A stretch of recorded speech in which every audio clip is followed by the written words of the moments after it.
«Крымский вечер» с радио «Крым Реалии».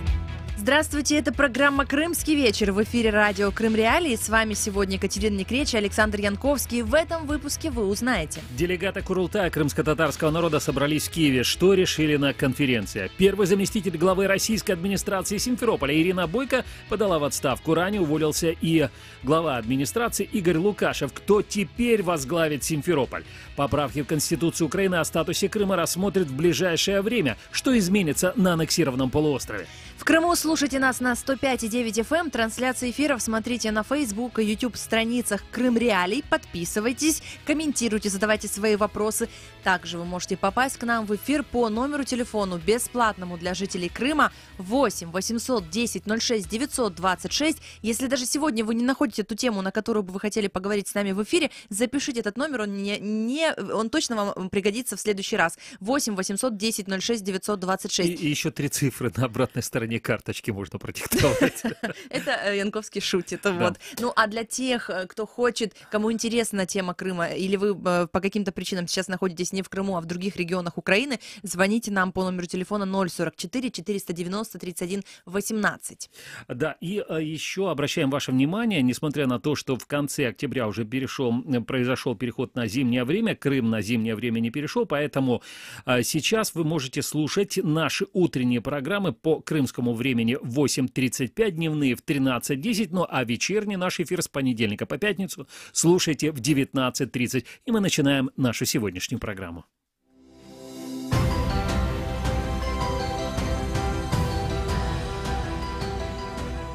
Ищите сайт «Крым Реалии» в интернете, наши страницы в Facebook, Twitter и ВКонтакте, наши видео и фильмы на YouTube-канале «Крым Реалии». Крымчане имеют право знать.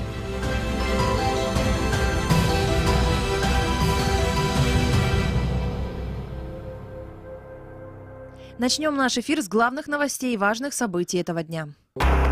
Новость дня. Конференция делегатов Курултая крымско-татарского народа 6-го созыва прошла в Киеве. Несколько десятков человек прибыли в столицу Украины. В нынешнем году истекает срок полномочий делегатов Курултая. Как сообщил Крым Реалии, лидер крымско-татарского народа Мустафа Джемилев, проводить демократические выборы Курултая в условиях оккупации Крыма невозможно. Конец цитаты. Поэтому в Киеве решают вопрос о продлении полномочий делегатов. По словам Рифата Чубарова, те, кто сейчас не может сложить свои полномочия, должны будут решить, продолжать исполнять свои обязанности или нет. Некоторые участники из аннексированного Крыма в Киев не приедут из-за риска оказаться под давлением на полуострове. Об этом нам сообщил глава ЦИК Курултая крымско-татарского народа Заир Смедляев. По его словам, в прошлом году из-за приезда в Киев делегаты подверглись прессингу в Крыму. Какие вопросы рассматривают участники конференции, рассказал заместитель главы Меджлиса Нариман Джилялов. Очень много делегатов, которые по разным причинам не могут сегодня присутствовать вот здесь рядом с нами. Они поддерживают и ждут от нас решения, каким иным способом они могут выразить свою поддержку и позицию вот решениям, которые будут предложены. Второй момент – решение вопроса о полномочиях делегатов. Но действующие нормы говорят о том, что мы будем находиться в полномочиях, пока не пройдут новые выборы. В условиях нынешних в Крыму провести такие выборы просто невозможно. Напомню, что это сейчас вы слышали слова заместителя главы Меджлиса Наримана Джилялова, а сейчас с нами на телефонной связи заместитель главы Меджлиса крымско-татарского народа Ахтем Чийгоз. Ахтем, приветствую вас. Добрый вечер. Ахтем, скажите, пожалуйста, можно ли говорить о знаковых решениях на сегодняшней конференции? Вот только сейчас делегаты приступают к голосованию по ряду заявлений, проектов заявлений, которые мы готовили к конференции, и в том числе по вопросам, которые озвучили на передаче. Большинство делегатов конференции поддерживали принцип поддержки в виде подписи, сбора подписей не сумевших приехать на эту конференцию делегатов Курултая на территории Крыма по всем заявлениям, в том числе включительно по лишению или изгнанию из рядов высшего национального представительного органа Курултая и Меджлиса крымско-татарского народа, коллаборантов и предателей, в общем, одним словом. Так характеризует действия сегодняшняя конференция.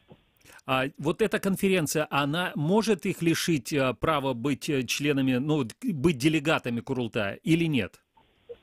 Я считаю, что в условиях оккупации мы имеем право расширять тот регламент, который был принят с учета вот таких серьезных последствий, которые сегодня фактически находясь и проживая на оккупированной территории Крыма. Ахтем, скажите еще, пожалуйста, а вот эти делегаты, которых, если их лишат таких полномочий, будут ли на их место придут новые, будут ли назначены новые выборы, или просто, ну вот эти они лишат, и будет каким-то образом тогда уменьшено общее количество для того, чтобы был тот кворум? Как теперь будут приниматься решения? Я сегодня вышел с такой инициативой к делегатам о том, чтобы рассмотреть механизм до избрания членов Меджлиса вместо тех, кого мы изгнали за позицию, которую здесь я уже выше озвучил. Сейчас делегаты обсуждают возможность в коротком будущем собрать сессию Курултая и рассмотреть эти вопросы на сессии. Тут есть несколько позиций, есть более такие жесткие, которые я предлагаю, поддержка есть, но учитывая, что есть регламент, который вопросы выйдет, скажем так, по их мнению, за рамки расширений, то есть будет нарушена процедура выдвижения и избрания новых кандидатов, поэтому у нас демократия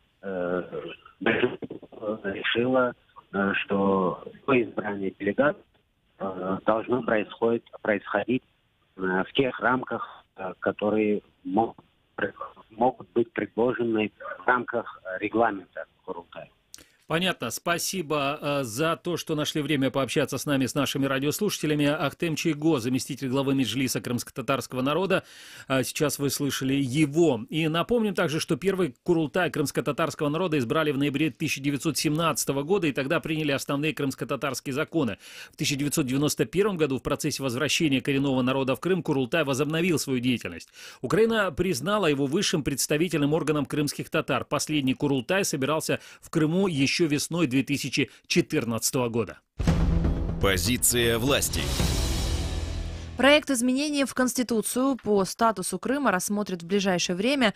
Этим займется Конституционная комиссия. Так сказано в письме президента Украины Петра Порошенко делегатам Курултая. Цитирую: «Мы все понимаем, что дискуссия будет непростой, но изменения в Конституцию относительно крымско-татарского народа нужны Украине. После стольких лет изгнания, вернувшись на родину, ваш народ смог возродить функционирование своих представительных органов. И сейчас агрессор пытается подавить национальные институты. Но то, что крымско-татарский народ поддерживает мировое сообщество, не вызывает сомнений». Конец цитаты. Напомним, изменения в Конституцию касаются создания в Крыму крымско-татарской автономии. Президент Порошенко ранее заявлял, что она будет также учитывать и права других национальностей. Тема дня. Но это даже не столько тема дня, наверное, сколько тема последней недели. Отставка главы администрации Симферополя. Господин Лукашев ушел в отставку в пятницу минувшую. И сегодня стало известно, что первый заместитель главы российской администрации Симферополя Ирина Бойко тоже написала заявление на увольнение. Об этом РИА Новости Крым сообщил ее источник. Об отставке самого главы Игоря Лукашева в пятницу сообщал российский глава Крыма Сергей Аксенов. Пост главы администрации Лукашев занимал с сентября 2017 года. Также Аксенов предложил написать заявление об увольнении заместителем Лукашева, всем его заместителям. А вот саму Ирину Бойко назначили в октябре 2017 года. До этого она была главой администрации Симферопольского района. Ну а тему отставки руководства Симферополя, что это изменит и вообще изменит ли что-либо в жизни жителей Симферополя, такие громкие отставки, все это мы обсудим с гостями нашего эфира далее в нашей сегодняшней программе. Без цензуры. Ну а дальше в нашем эфире новости, несколько минут, и через несколько минут уже будет тема, о которой говорил Александр Янковский. И здесь также я, Катя Некреч, это радио Крым Реалии. Мы вещаем 24/7 на 105,9 FM в Крыму, или же на сайте Крым Реалии вы можете нас слушать. Ну и еще одна новость. минувших выходных. Обещания на билбордах, бесплатное пополнение телефона, а также танцы на избирательных участках, так называемых. Так, группировки боевиков ЛНР и ДНР готовились к так называемым выборам, которые прошли 11 ноября. Об этом идет речь в сюжете проекта «Радио Свобода. Донбасс. Реалии». На оккупированных территориях Донбасса прошли псевдовыборы главарей вооруженных группировок, так называемых ДНР и ЛНР. В них якобы приняли участие 1,6 миллионов человек с явкой более чем 80%. Большинство голосов якобы получили действующие главари боевиков Леонид Пасечник и Денис Пушилин. В Службе безопасности Украины говорят, что такие данные противоречат здравому смыслу. Министерство иностранных дел Украины выразило протест в связи с проведением незаконных выборов. Министр иностранных дел Украины Павел Климкин заявил, что Россию ожидает ужесточение международных санкций. Ну и, кстати, сегодня уже есть и реакция Соединенных Штатов Америки о том, что, скорее всего, Россия получит, то есть не ЛНР и ДНР, да, а вот Россия, которая де-факто контролирует эти группировки, она получит новые санкции. Ну, ДНР и ЛНР, они как бы не признанные никем, поэтому они, в принципе, даже санкции напрямую таким образом получить не могут. То есть весь мир понимает, что ответственность за эти группировки, ответственность лежит на соседней России. Так вот, Центральная избирательная комиссия Украины также прокомментировала эту новость. Она назвала выборы нелегитимными, а Россия же, как и, собственно, вот организаторы так называемых выборов, утверждают, что минские договоренности таких выборов не запрещают. А вот чего от так называемых выборов на оккупированных территориях ждут их жители, фрагмент сюжета «Донбасс. Реалии» сейчас в нашем эфире. Ничего. Хотелось бы улучшения, да, но что-то не это самое. Не видно, что оно улучшение. Ну вот выборов ожидаем, что выберем достойного человека, который действительно сделает нашу жизнь лучше. Выборы идете? Нам не до выборов сейчас. Ждем, когда нам зарплату повысят, и будут все условия. Хочется, чтобы стало как было. Чтобы поезда ходили. Чтобы к родителям поехать было можно.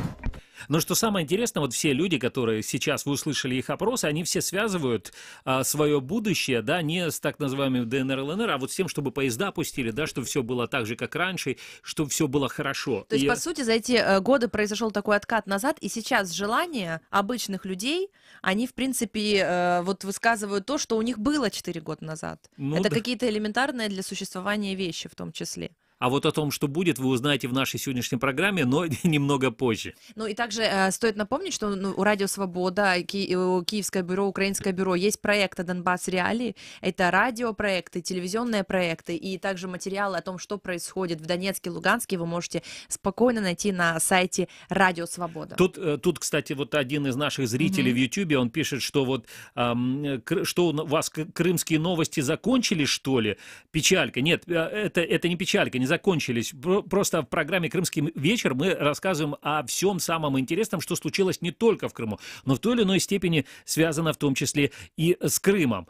А вот про крымские новости вы узнаете буквально через 3 минуты о том, что же происходит сейчас в Симферополе. Новости. Менее четверти железнодорожного полотна уложили по Керченскому мосту 9 километров из 38. Об этом сообщают в российском информационном центре «Крымский мост». Цитирую, осенью следующего года на мосту будет завершено устройство верхнего строения пути. Железнодорожное движение откроется в декабре 2019, говорится в сообщении. Напомним, что пролет железнодорожной части Керченского моста съехал в воду 4 октября при монтаже конструкции. Его смогли поднять только спустя 3 недели. Автодорожную часть моста через Керченский пролив открыли для движения легковых автомобилей в мае этого года, а 1 октября открылось движение грузового транспорта. Железнодорожная часть моста пока не достроена. И сегодня, как сообщил инфоцентр, закончили сооружение опор этой части. 100 слов по теме. Ну и дальше новости из порта Керчь. Собственно, матрос погиб в порту Керчи, об этом пишут РИА Новости. Он сорвался с пирса на палубу буксира и получил смертельную травму. Об этом сообщают в пресс-службе Крымского управления МВД России. И отмечается, что мужчине было 68 лет. Спускаясь с пирса на пришвартованный буксир Тольятти, он потерял равновесие и упал на палубу судна. Бригада скорой помощи не смогла помочь пожилому человеку. Он скончался от полученной травмы головы. По факту его гибели транспортная полиция проводит проверку. Прямой эфир. Ну и дальше еще несколько слов вот о чем. Напомним, что каждое утро и каждый день вы можете слушать прямые эфиры радио Крым Реалии утром в 8:35 по крымскому времени, днем в 13:10. Мы обсуждаем самые животрепещущие для Крыма темы. Например, сегодня мы обсуждали будущее общественного транспорта Симферополя. Решением проблемы с транспортом в Симферополе должен заниматься не только глава администрации, но и глава Крыма. Поэтому критика в адрес Игоря Лукашева, уже отставленного, несправедливо. Ну, так, по крайней мере, считает бывший российский архитектор Симферополя Эрнст Мавлютов. Эта задача должна решаться не главой города, а главой республики. То есть фактически я без всяких там политических вещей, столицей Крыма должен заниматься губернатор. А глава города, какой бы он золотой не был, Игорь Михайлович вполне добропорядочный и профессиональный глава, никакой глава не справится без помощи самого главы республики. Стратегия развития Симферопольской агломерации должна быть разработана, ее нет. А в Симферополе чиновники застряли в пробках, добираясь маршрутками на работу. Они выполняли требования российского главы Крыма Сергея Аксенова перемещаться в общественном транспорте в часы пик.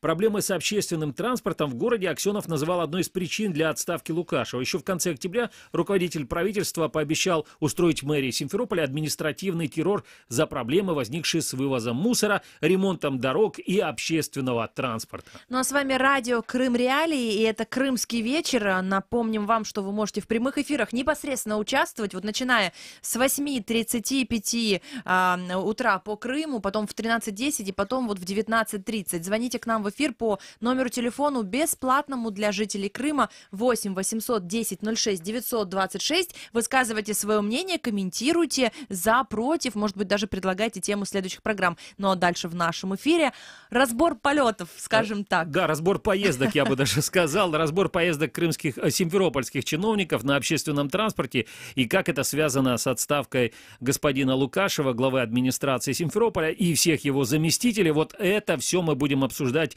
в течение ближайших 30 минут. Вечер. Лучшее время, чтобы узнать главные события дня. С понедельника по пятницу в 19:30. Крымский вечер на радио Крым Реалии.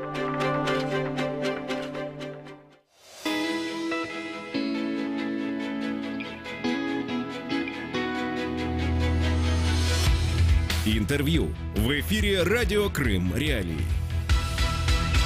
Радио Крым Реалии на 105,9 FM. Слушайте нас на территории Северного Крыма. С вами Александр Янковский, и мы продолжаем нашу программу. Итак, в пятницу вечером российский глава Крыма Сергей Аксенов сообщил, что предложил главе администрации Симферополя Игорю Лукашеву уйти в отставку, и тот, вот что удивительно, согласился. Аксенов также дал чиновникам поручение встретиться с коллективами всех коммунальных предприятий Симферополя. Прямая речь господина Аксенова. Я пришел лично к выводу, что, конечно, желание было, человек старался, но отсутствие опыта, к сожалению, не помогло, я имею в виду, не дало возможности показать результативную работу. Поэтому по итогу разговора я предложил Игорю Михайловичу Лукашеву написать заявление об увольнении с этой должности. Он мое поручение выполнил. Я поручение Юрию Михайловичу дал, что вам на следующей неделе и с теми коллегами из администрации, кто дальше будет продолжать работать, то есть как бы провести встречи с трудовыми коллективами. Мы договорились, то есть как бы МУПов, МУПа «Экоград», то есть как бы вот всех компаний, которые работают, занимаются уборкой. Просто послушать людей, там же могут в коллективе быть просто вопросы реальные. Причем люди, как правило, на земле знают больше гораздо, чем все должностные лица вместе взятые. Все позадавайте, выслушайте. И также Сергей Аксенов отметил, что вслед за главой администрации Симферополя Игорем Лукашевым заявление об увольнении должны написать все его заместители. По словам Аксенова, на следующей неделе, имеется в виду вот на этой неделе, в течение 5 дней правительство Крыма совместно с депутатами Горсовета должны провести перезагрузку администрации крымской столицы и сформировать такой коллектив, который в состоянии выполнить все поставленные задачи в указанные сроки и за те деньги, которые заложены в бюджете Крыма и Симферополя. Конец цитаты. Итак, почему же вот Лукашев проработал всего год и подал в отставку? Есть ли этому объективные причины или нет, мы обсудим. С нами на телефонной связи Дмитрий Амельчук, крымский политолог. Дмитрий, здравствуйте. Добрый вечер. Дмитрий, на ваш взгляд, вот есть ли действительно объективные причины или там стоит искать причины, так скажем, в какой-то подковерной борьбе в этой отставке? Нет, давайте начнем с того, что городское хозяйство Симферополя запущено до нельзя. на протяжении многих не лет, а десятилетий не делалось очень много из того, что должно было делаться. И когда, скажем, эти проблемы уже подошли к критической точке, а такой критической точкой, в частности, стала не только уже изношенность коммунального хозяйства, но и резкое увеличение автомобильного парка Крыма, о дорогах-то, в принципе, никто не заботился, я говорю, последние 20-25 лет, по большому счету, оказалось, что город задохнулся. И здесь, будь на этом месте хоть Господь Бог, пробки бы все равно были. Нет, этого никуда не денешься. Автомобилям в городе делать просто места нету. Их так много. Но я бы обратил внимание на другое. Я бы хотел сказать, что последние все перетасовки, нынешний глава-то проработал действительно около года. В принципе, это люди все одной команды, бывшей партии регионов. Никаких новых лиц за последние десятилетия в Крыму, в крымском управлении, особенно на уровне города, не появилось. Я не хочу сказать, что все они непригодные для работы. Среди заместителей есть профессионалы, которые, я полагаю, на своем месте. Но действительно есть объективные препятствия, объективные рамки, выше, за которые они выйти не могут. Тем более, что городская среда, особенно коммунальное хозяйство, это всегда в высшей степени коррумпированная сфера, в частности, когда речь идет, допустим, о том же самом мусоре. Уже сколько копий поломано, а бюджетообразующим оно остается. На этом нарабатывают огромные деньги. И тут уж дело не до самого мусора. Поэтому здесь сочетание традиционных бед крымского бюджета, городского бюджета. Здесь сочетание, скажем, очень многолетней, не меняющейся команды, только фамилии и персонали меняются, а стиль остается прежний. И здесь, конечно, объективные обстоятельства, которые очень тяжело решать в короткие сроки. Дмитрий, такой вопрос. Назначает все-таки, по большому счету, ведь главу администрации, в отличие от периода до 2014 года, когда были прямые выборы мэра, сейчас назначает главу администрации по представлению господина Аксенова, за него просто голосуют депутаты городского совета. Какой смысл тогда, скажите, было просто... если не устраивает господин Лукашев, не справляется, сняли бы его просто, назначили бы кого-то другого.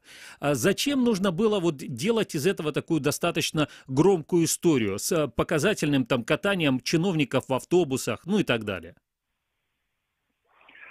Также можно вопросы дальше. Предыдущий руководитель тоже был назначен с подачи Аксенова. И этот, и будущий тоже. Это сегодня такой механизм. Но даже если бы сегодня, допустим, были объявлены выборы народного мэра города, который бы не по представлению первого лица, а народ избирал, я думаю, картина бы мало изменилась, хотя бы по одной простой причине. Сегодня, насколько мне представляется, в городе нет такой фигуры, которая бы действительно могла взять на себя ответственность, найти, договориться со всеми участниками процесса. Тем более, что столичный город всегда, любой столичный город, очень тесно связан с вышестоящей, допустим. В данном случае Симферополь абсолютно в значительной степени зависит от того, какую позицию занимает руководитель республики. Также и в других столицах, это совершенно понятно. Поэтому я бы разделил здесь долю ответственности. А что вы думаете, кстати, кто может быть следующим главой администрации Симферополя? Нет, тут уже пути Господни непредсказуемы. А есть ли такая скамейка запасных у господина Аксенова, из которой он может взять сейчас просто какого-то мудрого руководителя, поставить на руководство Симферополем, и сразу же все улучшится? И через год снять? И может быть через год снять. А может быть и раньше. Я думаю, что у него есть где-то на примете одна-две фигуры, из которых он будет выбирать, но он с ними никем не делится. То есть это останется в тайне до самого момента назначения? Может быть, там за несколько дней до этого будет, видимо, демократических выборов, будет две фигуры, одна заведомо проходная и несколько фоновых, как было, кстати, в прошлый раз. Таким образом, демократичность выбора налицо. На самом деле, конечно, понятно, кого хочет видеть глава республики. Будет это уже видно перед голосованием. Ага. А скажите еще один вопрос. Вот вы говорили о том, что Симферополь задыхается в автомобильных пробках. Ну, не рассчитан просто-напросто город на такое количество автомобилей. Но, с другой стороны, вот этот массовый ремонт автомобильных дорог, которые вот в последние месяцы проводились, вот этот ремонт проводился на улицах Симферополя, он не ухудшил эту ситуацию вообще с автомобильным движением? Сказать, что он ее ухудшил, это ничего не сказать. Он ее привел просто в катастрофическое положение. Дело в том, что вот в условиях этой высокой загруженности любой сбой, любая авария, где просто ткнутся носом две машины, вызывает во всем городе сразу коллапс. То есть загруженность настолько высокая, что маленький затор где-то в одном месте моментально отражается на всей городской среде. Как вы думаете, смена главы администрации, придет другой человек, сможет ли он решить эту проблему? Не думаю. Дело в том, что ремонт уже затеяли. Кстати, с моей точки зрения, может быть и хорошо, что ремонтируют и Севастопольскую, и Кирова, но, как по мне, это не самые убитые улицы были. Они могли еще долго-долго служить. Вот. И ремонтировать сразу несколько больших улиц, которые просто блокируют все движение в городе, ну вот это решение явно неразумное. Ну тут, видимо, надо иметь в виду финансовые проблемы, когда нужно освоить энное количество денег до конца года. Есть такая проблема. Понятно. Спасибо огромное. Дмитрий Амельчук, крымский политолог, был на прямой телефонной связи со студией радио Крым Реалии. Напомню, что сегодня мы обсуждаем отставку главы администрации города, господина Лукашева. 9 ноября он написал заявление об уходе с этой занимаемой должности. И, кстати, вот многие спрашивали, а что же и куда же денутся сейчас все чиновники, неужели город останется без руководства? Заместитель господина Аксенова, заместитель председателя крымского российского правительства Юрий Гацанюк заявил, что он и Михаил Селезнев продолжат курировать работу прежних чиновников администрации до того момента, пока на их место не придут новые. До тех пор, пока не будет назначена сессия, не будет проведена сессия, рабочая, все заместители главы администрации, они все работают в обычном штатном режиме, поэтому сбоев никаких не должно быть. Сергей Валерьевич, глава республики, дал поручение о том, что я там продолжаю работать, как я работал эти 2 недели совместно с Михаилом Валерьевичем Селезневым, вице-премьером, а также другими министрами, которые занимаются непосредственно работой города Симферополя. Одной из городских проблем, которые Сергей Аксенов менял Игорю Лукашеву, это плохая работа общественного транспорта, непродуманные маршруты и, конечно же, пробки. По поручению Аксенова симферопольские чиновники попробовали доехать на работу на общественном транспорте. Среди них был и сам Игорь Лукашев. Он ехал из Каменки, и свои пожелания насчет работы маршруток ему высказывали местные жители. Давайте послушаем фрагменты сюжета телеканала «Первый Крымский». 10 ноября. По поручению главы Крыма симферопольские чиновники сменили служебные автомобили на общественный транспорт. 7 утра, микрорайон Каменка. На этой остановке она единственная в городе, где подходишь и занимаешь очередь. То есть, кто крайний, надо спросить. Спрашиваем. А кто последний в очереди? За вами, да? По пути в автобус Игорь Лукашев делится наболевшим. Говорит, маршрутную сеть давно пора менять. Конечно, регулярно. Регулярно? Что надо ездить на маршрутке, чтобы знать ситуацию. Ситуацию знаю все. С нами едет глава администрации Симферополя Игорь Лукашев. Может быть, кто-то хочет что-то спросить по движению, по дорогам, по ремонтным дорогам. Решите вопрос. Школьный автобус пустите и для детского сада? Это особый вопрос. Вот. Сейчас разберемся с транспортом. Вы видите, дорогу делают, сейчас с автобусами разберемся. Дальше будем разбираться со школой. Так решите, пожалуйста, нам. Дети-то у нас давят. На проспекте Кирова Игорь Лукашев подводит итоги утренней поездки. Особо там в пробках не стояли, практически нормативно. И автобус не был переполнен. Вот, можно было даже сесть в этот момент. Но это понятно, что, может быть, сегодня каким-то образом так совпало. Да, так совпало. Но так совпало, что и господин Лукашев больше не возглавляет администрацию Симферополя. Но, значит, Игорь Лукашев, который написал заявление об уходе с поста главы администрации Симферополя, продолжит работу в органах власти. Об этом на совещании в крымском правительстве заявил его глава, значит, глава российского правительства Крыма Сергей Аксенов. Цитирую: «К Игорю Михайловичу Лукашеву не было вопросов, связанных с какими-либо коррупционными составляющими или умышленными действиями. Мы найдем, где ему приложить усилия, и он дальше будет трудиться. Мы договоримся договоримся, какой это будет формат, сказал Аксенов. По его словам, Лукашев признал свои ошибки, совершенные им на посту главы администрации. Это является большим достоинством. Дальше будем говорить с Ларисой Волошиной, крымским журналистом. Говорим сегодня о ситуации, связанной с отставкой главы администрации Симферополя, господина Лукашева. Лариса, приветствую вас. Здравствуйте, Александр. Скажите, на ваш взгляд вообще, в чем реальная причина отставки Лукашева? Ну, насколько для начала надо понимать, в чем была реальная причина назначения Лукашева. Потому что мы помним, это была целый цирк, комедия и спецоперация с его назначением. Последний этап конкурса, на котором выиграл Лукашев, там было 10 представителей, которые проходили некий конкурсный отбор, собеседование в комиссии, и эта комиссия, финальное собеседование претендентов транслировалось в том числе и в прямом эфире, и тогда уже в тот момент у многих экспертов возникло подозрение, потому что Лукашев, услышав на вопросы членов комиссии, отвечал очень развернуто, с цифрами, выглядело так, как будто он знал заранее, он готовился.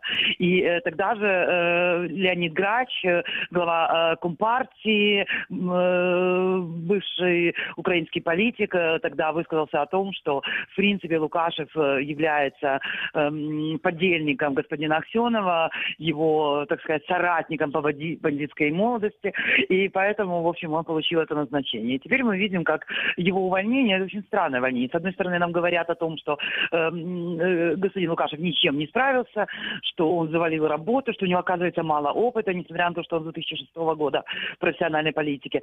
При этом, оказывается, он не уволен, а он был переведен на другую должность. И я так подозреваю, что, возможно, даже на вышестоящую. На самом деле Аксенову необходимо, как мы понимаем, ему необходимо каким-то образом оправдаться за тот коллапс, который происходит в Крыму, транспортный, с ремонтом дорог, когда асфальт для прокладки асфальта перекрываются улицы, что вызывает пробки, потом в итоге этот асфальт тут же слазит, то есть это бесконечное, как выразился сам господин Лукашев, переваривание денег. И вот теперь надо каким-то образом объяснить, что, в общем, так получилось, человек не справился, просто имел мало опыта.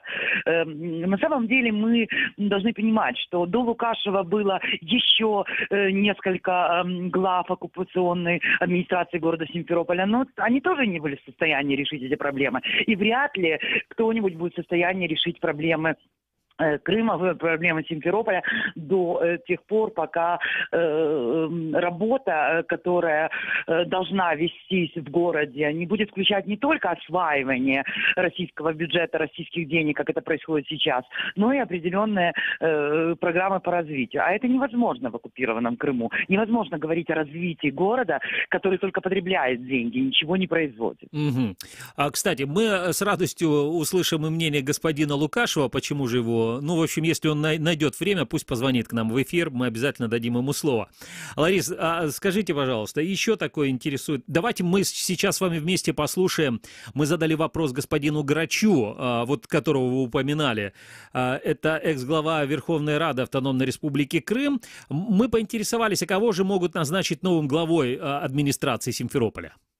Такого же, только с другой фамилией, такого же проходимца, такого же непрофессионала, такого же некомпетентного, и чтобы выполнял все команды, которые будет давать Аксенов. Это большой политический бардак.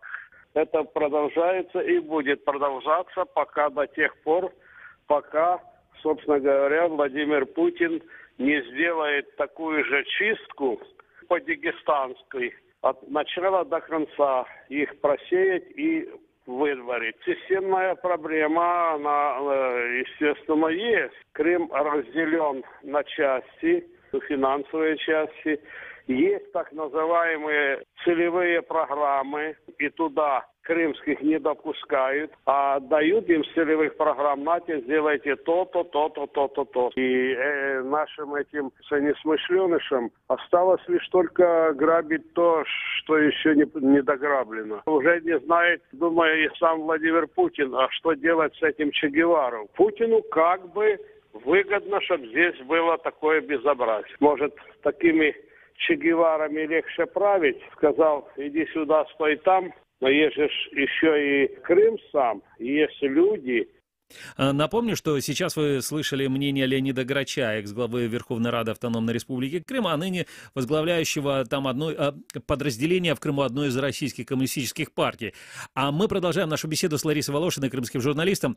Ларис, ну а вот как вы считаете, да, вот есть ли вообще разница, изменится ли жизнь у крымчан вне зависимости от того, какой будет фамилия следующего главы администрации? Безусловно, нет. Тут я согласна с господином Грачом, хотя хотелось бы немного прокомментировать, что он имеет непосредственное отношение к тому, что сейчас происходит. И когда он говорит о том, что назначат такого же, только без крыльев, понимаете, это звучит как такая плохая шутка, потому что то, что происходит сейчас, мы должны понимать, что Крым в украинский период, он, при том, что это был все-таки дотационный регион, но, как говорят украинские эксперты, такие, например, как Юрий Смелянский, экономист, ректор Крымского экономического университета бывший, он говорит о том, что Крым на самом деле не был дотационным, потому что просто ряд денег, которые зарабатывались в Крыму, они были не крымского назначения, ну, такие, как, например, в портах, там была масса предприятий, налоги с которых платились в Киеве, и потом эти деньги возвращались в виде дотации. Но на самом деле Крым производил огромное количество средств. И это крайне важно, не только потреблять бюджет, но и производить деньги, потому что, когда деньги производятся, это рабочие места, это подоходный налог, это благосостояние граждан. Сегодня Крым превратился в огромный пылесос. Как говорил сам пан Лукашев, он говорил о том, что мы в состоянии переварить огромное количество средств, главное, чтобы Аксенов вывел их из Москвы. Он ведь говорил, это я фактически полностью процитировала. То есть вот это то, на что направлены эти люди. Получать дотации и пилить их. И сколько бы они ни напилили, сколько бы ни пришло дотации, это не имеет никакого значения для жизни простых симферопольцев. Потому что абсолютно понятно, что Крым сегодня превратился в тупик. Закрытые порты, закрытая торговля, не происходит оборот денег. А от этого население только нищает. А когда население нищает, когда население живет в неком тупике, в итоге разрушается в том числе и инфраструктура. Здесь есть еще один очень важный момент. Я уже вспоминала о нем в сегодняшней нашей программе, о том, что до 2014 года жители Симферополя, например, они имели право выбирать себе мэра на прямых выборах. Сейчас назначение главы администрации, оно просто происходит так, что господин Аксенов кого-то предлагает из тех, кто подал свои кандидатуры, а депутаты, голосуют. Ну и, как правило, понятно, что голосуют за кандидатуру, которая, вот так, во всяком случае, говорят и наши эксперты. Дмитрий Амельчук, крымский политолог, сказал, те голосуют, за кого это выгодно, самому господину Аксенову. Но вот, кстати, такая ситуация в территории России, а также на оккупированных, аннексированных Россией территориях, она возникла не так давно. Это вот самостоятельность местных властей окончательно была уничтожена муниципальной реформой в соседней России. Такое мнение высказал российский политический аналитик, директор Центра политико-географических исследований Николай Петров. Сейчас избирают мэров только в субъектах таких федераций, как в Москве и Санкт-Петербурге. А в аннексированном Крыму таким городом власти России считают Севастополь. Давайте послушаем. Что касается мэров столиц регионов России, то примерно 2, 3, 4 года назад постепенно отказались от прямого избрания мэров. В политическом плане это следствие назначения глав регионов. Понятно, что он не хочет рядом с собой иметь независимого и опирающегося на поддержку большого числа граждан прямо избранного мэра. Почти в 80 регионах Российской Федерации мэры являются либо назначенными по той или иной процедуре, либо просто там есть ситимены. Де-факто последняя муниципальная реформа, она уничтожила самостоятельность местного самоуправления, которую дает ей Конституция. И де-факто местное самоуправление, муниципальный уровень сегодня превращены в нижний этаж вертикали государственного управления. Напомню, это было мнение Николая Петрова, значит, ученого из России. А мы разговариваем с крымской журналисткой Ларисой Волошиной.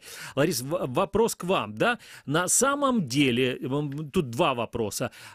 Что российские чиновники, они, во-первых, боятся, получается, прямого голосования, прямых выборов мэра, и, второй вопрос. А что бы изменилось, если бы у жителей Симферополя действительно бы сейчас осталась или появилась бы такая возможность на прямых выборах избрать себе мэра?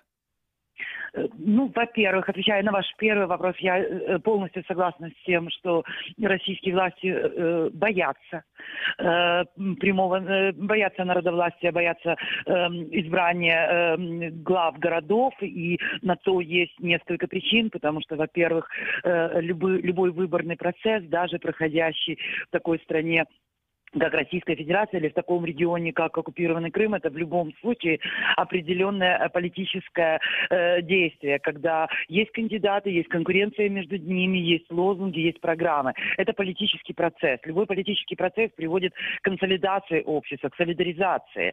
И это абсолютно то, что не нужно Кремлю. Но, с другой стороны, нужно понимать еще один момент, что сама по себе есть прямая связь между отсутствием народовластия и деградацией экономических регионов. Потому что те страны и те регионы, где нет выборов, где нет демократии, экономически они всегда отстают, и это уже давно доказанная истина. Что же касается Симферополя, то жители Крыма оккупированного, они в любом случае, у них есть то, что я называю заражение украинской вольницей. Мы видим, что даже в этих условиях люди выходят на протесты, потому что то у них забирают землю, то кто-то что-то строит, то сносится какой-то рынок, и людям это не нравится. И вот эта попытка солидаризоваться и высказать свое мнение относительно тех или иных событий, она до сих пор присутствует. И понятно, что выборы в таких условиях, конкуренция программ, конкуренция идей приведет в том числе и к росту недовольства. Поэтому Россия, конечно, избегает. Лариса, а как вы считаете, вот, понятно, что вряд ли дадут сейчас сделать прямые выборы мэра, но тем не менее, как вы думаете, есть ли у господина Аксенова уже кандидатура на должность этого главы администрации Симферополя?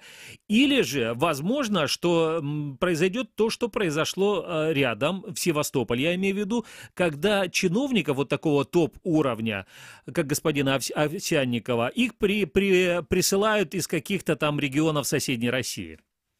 Ну, я думаю, что кандидатуры нет, потому что мы услышали того же, когда Аксенов сказал, во всяком случае, не было на момент увольнения, потому что мы услышали, как Аксенов сказал, но мне придется какое-то время исполнять обязанности мэра Симферополя.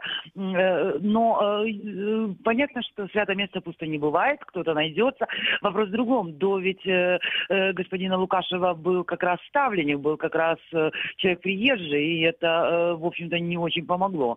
Потому что тут не важно, откуда пришлют мэра. Тут абсолютно это не имеет никакого значения. Важно, что это не конкуренция программ, не конкуренция идей, что сами чиновники отвечают только перед своим руководством, перед главами оккупационных администраций или перед Кремлем, но они не отвечают перед жителями Симферополя. Поэтому им абсолютно неинтересно, насколько они выполняют свои обещания, какой будет у них рейтинг. И это приводит к тому, что они плохо работают. И еще один из моментов, это все-таки я еще раз хочу повторить, что после оккупации Крым превратился в тупик, в огромный пылесос, который потребляет дотационные деньги из российского бюджета, но он не производит деньги. И это приводит, конечно же, к деградации всей инфраструктуры, потому что деньги надо зарабатывать, только заработанные деньги идут впрок. Спасибо огромное. Лариса Волошина, крымский журналист и блогер, была на прямой телефонной связи со студией радио Крым Реалии. Напомню, что главная тема нашей сегодняшней программы – это отставка господина Лукашева, главы российской администрации Симферополя. И понятно, что будет объявлено теперь и будет объявлен новый конкурс на должность вот этого самого святого пустого места. Кстати, на этот конкурс решил податься уже и известный крымский адвокат Жан Запрута. Мы сегодня спросили его, зачем он собирается это делать. И вот что он нам ответил. Не знаю, просто понимаете, как я много их критикую, а упрек такой, то ты же сам как бы не хочешь, не пробовал, а вот критикуешь. Вот хочу попробовать. Я не считаю эту работу слишком заумной и требующей какой-то особой навыков или чего. Просто человек должен быть порядочный, умел думать головой, прогнозировать и так далее. Попробую навести порядок хоть какой-то в городе. По вашим ощущениям, вам дадут навести этот порядок? Я думаю, нет. Мне никогда не было понятно, когда люди начинают говорить, мне нужна команда. На мой взгляд, правильно говорить, мне нужны порядочные люди и профессионалы в какой-то каждой своей отрасли. Это большой поток денег. И я думаю, что вряд ли кто-то захочет поставить этот поток индифферентного человека, которому важно только исполнение закона, а не так, как эти деньги будут распределяться и кому они будут распределяться. Попробовать жить и работать как по закону. И если я буду видеть, что какие-то есть нестыковки, невозможность так работать, я буду просто об этом публично говорить. О чем мне бояться? А я у себя дома нахожусь, чего я должен бояться? Но на самом деле Жан Запрута не боялся и до 2014 года выдвигаться в мэры. Насколько я помню, в 2010 году он был кандидатом в мэра Симферополя. Тогда на общих вот этих выборах, тогда симферопольцы выбрали другую кандидатуру, господина Агеева. А господин Агеев сейчас руководит Симферопольским городским советом, понятно, подконтрольным России. Ну что ж, а кто будет руководить Симферополем, кто будет руководить городской администрацией Симферополя, мы узнаем в самое ближайшее время. Радио Крым Реалии будет следить и за процессом выдвижения кандидатов, и за их, такими, это не предвыборные, конечно же, программы, просто за их предложениями. Мы обязательно посвятим этому один, а может быть даже не один эфир. Оставайтесь с нами, программа «Крымский вечер» продолжится через несколько секунд. 21 сентября 2015 года вы впервые услышали радио Крым Реалии, а мы впервые вышли в эфир. Каждый день мы готовим новости, ток-шоу и авторские программы. И все потому, что крымчане имеют право знать.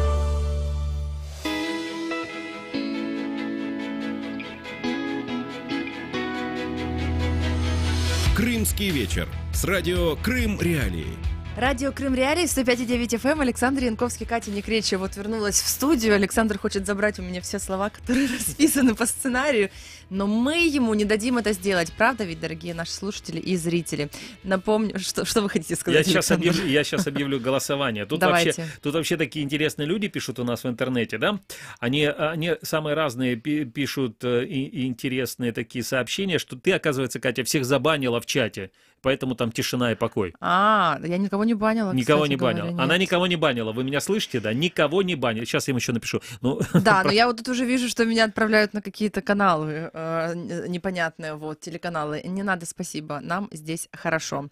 Радио Крым Реалии, 105,9 FM. Слушайте в Крыму, на сайте Крым Реалии. Также вы можете не просто получасовочки наши или какие-то отдельные эфиры смотреть в Ютубе и в Фейсбуке, но также слушать круглосуточно 105,9 FM, также на сайте Крым Реалии. Ну и далее в нашем эфире рубрика новостей будущего. Как бы ни странно это звучало. Что же принесет нам день завтрашний? Ну и вот новость, такая новость номер один. Александр, какая она для нас? Кто для вас Мустафа Джемилев? И с этим вопросом корреспонденты Крым Реалии вышли на улицы села Курцы в Симферопольском районе.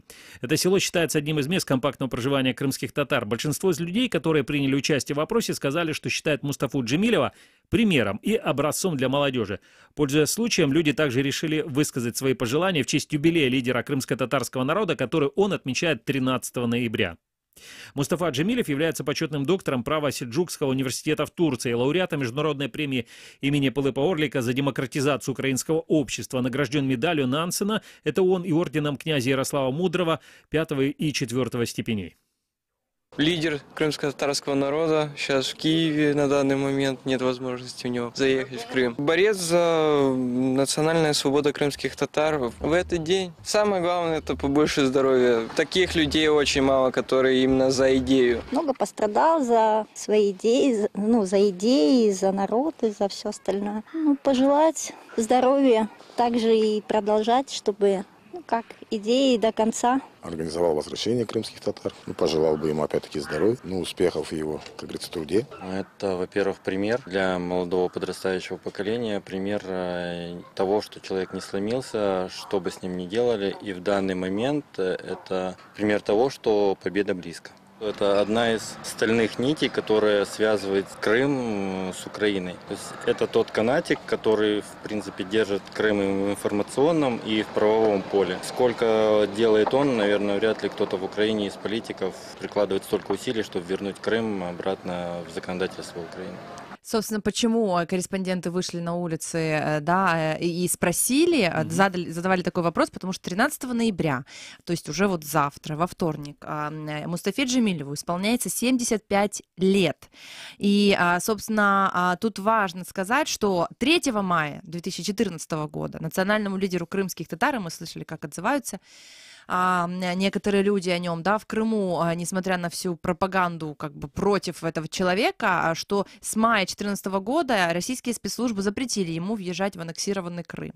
И по его словам, в этот день крымские татары должны были праздновать национальный праздник Хыдырлес, который пришлось отменить. И, собственно, после этого были возбужденные дела в отношении активистов, встречавших Джемилева, и далее суды и санкции. Мустафа Джемилев подавал иск против Федеральной миграционной службы России за запрет въезда ему в Крым. И, собственно, еще один иск им подан против ФСБ. Судебные разбирательства по этому поводу сейчас ведутся в московских судах. И важно еще сказать, что если вы не знаете истории этого человека, например, сейчас в эти дни на сайте Крым Реалии очень много исторических материалов, разных фактов о жизни Мустафы Джемилева, лидера крымско-татарского народа. Можно все это взять просто-напросто и прочитать, или прослушать и посмотреть. Ну а мы переходим к другим новостям. Боксера Александра Усика встретили в Борисполе с цветами. Так обычно бывает, когда... Ключевое слово здесь Борисполь. Какое? Борисполь. Борисполь, да. Так обычно бывает, когда крымчанин привозит победу домой. 11 ноября Усик нокаутировал британца Тони Белью в Манчестере и защитил звание абсолютного чемпиона мира в весовой категории до 90 килограммов. Усик защитил свои чемпионские пояса по версиям VBC, VBA, VBO, IBF и титул журнала The Ring. В Симферополе в продаже появились даже кружки с изображением украинского боксера из Крыма Усика. Усика поздравили украинские пограничники. Его, как бывает в такие моменты, пришли поприветствовать и фанаты. А вот что сам боксер сказал о своих планах. Мне кажется, очень хороший поединок получился, качественный, зрелищный, и концовка была фееричная. Да, крутая. На протяжении чуть больше года у меня был сумасшедший график в тренировках, в боях и во всем остальном. На данный момент, я вам серьезно говорю, когда это все закончилось, я сидел в раздевалке и говорил: Господи, слава Богу тебе за то, что все хорошо закончилось, и за то, что вот мы на хорошей ноте пойдем на отдых. Ранее Александр Усик, крымчанин, стал абсолютным чемпионом мира в весовой категории до 97 килограмм. В финальном поединке Всемирного боксерской суперсерии украинец встречался с россиянином Муратом Гасиевым. По результатам 12 раундов Александр Усик победил единогласным решением судей. Но и к другим новостям. Крымским аграриям следует отказаться. Нет, не вообще отказаться. Отказаться от выращивания зерновых культур и переключиться на более перспективные с точки зрения экономики направления. Наверное, там выращивание колючек. Нет. Такие, значит, перспективные направления считаются семеноводство, аквакультура, то есть это в море что-либо выращивать, виноградарство, виноделие и семеноводство. Это не мое мнение. Такое мнение высказал президент Российской академии наук Александр Сергеев в ходе видеомоста Москва-Симферополь в мультимедийном пресс-центре «Россия сегодня». Президент Российской академии наук отметил, что в сельском хозяйстве Крым должен использовать свои преимущества, которые даны ему природой. Конкурировать, сейчас цитирую, в производстве продуктов питания, зерна с краснодарским и ставропольскими краями Ростовской областью будет довольно тяжело. Ну, то есть он сказал, в принципе, то, о чем говорят все украинские эксперты и все разумные российские эксперты на протяжении последних 4 лет, что без Днепровской воды конкурировать вообще в Крыму не стоит вообще даже думать о производстве продуктов питания. Но не унимается, значит, господин Сергеев и говорит, что у Крыма есть преимущество, связанное с уникальным климатом. Сельское хозяйство Крыма может выиграть и войти на рынок, например, по семеноводству, производству эфиромасличных культур. Есть очень интересные вопросы, связанные с аквакультурой, сказал Сергеев. Вот как вы думаете, Александр, как вы можете оценить, да, такие предложения, потому что, в частности, по словам Сергеева, да, ну, то есть тут есть еще такие направления, то есть приоритетные направления в семеноводстве России является обеспечение качественным посадочным материалом для выращивания сахарной свеклы. Сахарную свеклу они хотят выращивать в Крыму? И в этой сфере Крым якобы может сыграть одну из ведущих ролей, сказал Сергеев. Да. Они землю крымскую видели вообще руками своими? Они ее щупали? Они знают, как она вообще пашется и сеется, эта крымская земля, и в том числе и свеклой? Ну, самое интересное еще, что отметил Сергеев, про виноград. Вы читали? И что же он там ответил? Он сказал, что на сегодняшний день очень востребована продукция виноградства и виноделие. Крым столетием был известен производством уникальных сортов винограда и вина. Можно ли каким-то образом здесь позиционировать себя, чтобы эти направления сельского хозяйства действительно привело к положительным результатам для экономики Крыма? Можно, но нужна был опять-таки... такой опыт, Александр? Да, был такой опыт, но опять-таки нужна вода. Ну, ничего, даже виноград необходимо поливать. Там с помощью капельного орошения, но все равно необходимо поливать. Ну что, дальше едем, да? Еще у нас или уже не успеем. Ну, очень быстро Путин и Назарбаев игнорировали стенд с Керченским мостом из-за позиции Астаны. Кремль, пишет Крым Реалии. Такой инцидент случился. Путин игнорировал Керченский мост? Путин, может быть, не хотел игнорировать, но пришлось из-за Назарбаева. 12 ноября прокомментировали, рассказали в Кремле об этом инциденте. Это был форум межрегионального сотрудничества России и Республики Казахстан. Он прошел 9 ноября в Петропавловске, и там участвовал президент Казахстана Нурсултан Назарбаев и был президент России Владимир Путин. И там было изменение маршрута в ходе официальной встречи, потому что Назарбаев не хотел быть на фоне стенда с Керченским мостом. Да. И, собственно, российские СМИ разогнали, как говорится, зраду, собственно, по этому поводу. Но, тем не менее, тут важная информация, может быть, кто не знает, что Казахстан в числе 100 других государств-членов ООН не признал российскую аннексию Крыма. То есть для президента Казахстана такое то есть признание строительства такого моста, который Украина называет незаконным, видимо, также является неприемлемым. Вот такие вот новости. Да, ну что же, а дальше еще у нас осталось немного времени нашей программы. Вы узнаете, что читают, слушают и смотрят, что вы читаете, слушаете и смотрите, наши дорогие слушатели, зрители и читатели сайта Крым Реалии. Топ-5. Вечер. Лучшее время, чтобы узнать главные события дня. С понедельника по пятницу в 19:30. Крымский вечер на радио Крым Реалии. Добрый крымский вечер. И сразу я с корабля на бал начну. Топ-5 материалов на сайте Крым Реалии. На 5-м месте у нас сегодня сверхъестественное. Полет автомобиля полиции. На улице Кирова в Симферополе очевидцы засняли на видео полет авто российской полиции. Соответствующий ролик размещен на странице «Автопартнер Крым ДТП» в Инстаграме. Видеорегистратор одного из авто зафиксировал, как автомобиль буквально взлетел.